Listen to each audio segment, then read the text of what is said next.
Hello, everybody. Papu here. I want to tell you a few things about the holy light. Girls, you probably remember at Easter on Saturday night, before the Christos Anesti, the lights and the candles, everything in the church was turned off. It was dark. Then the priest, after praying inside, he'll come out with a new light, a new candle, a new light, and he will sing "Vefter lavete fos," come and get the light, and pass it around, and everybody will have white candles and light them. And the tradition was that that light you should bring home. And the light, this new light, represents new life, new beginning.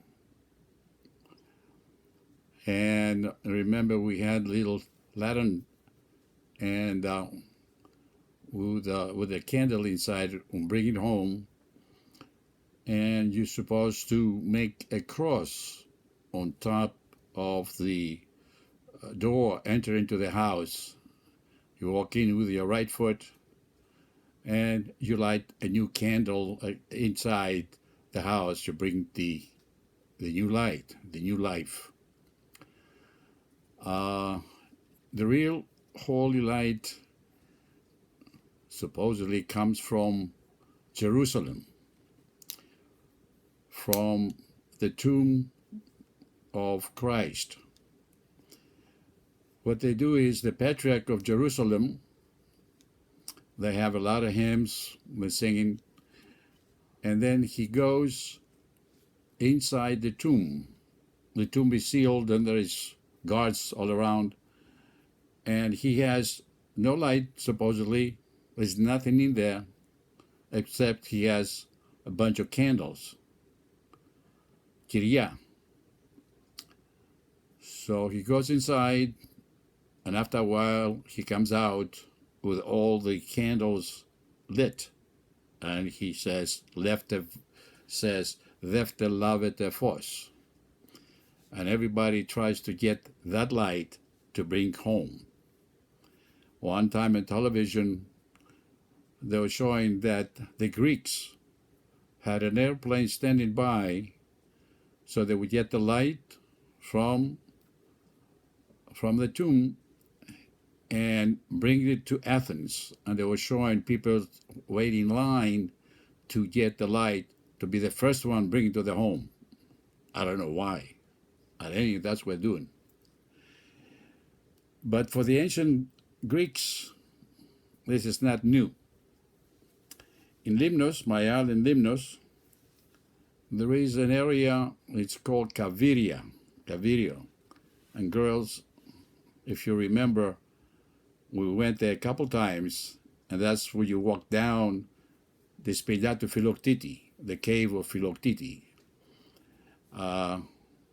Kaviria,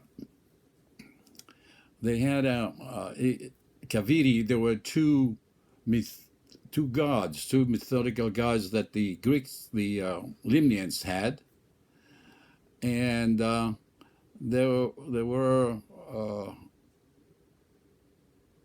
gods of fertility,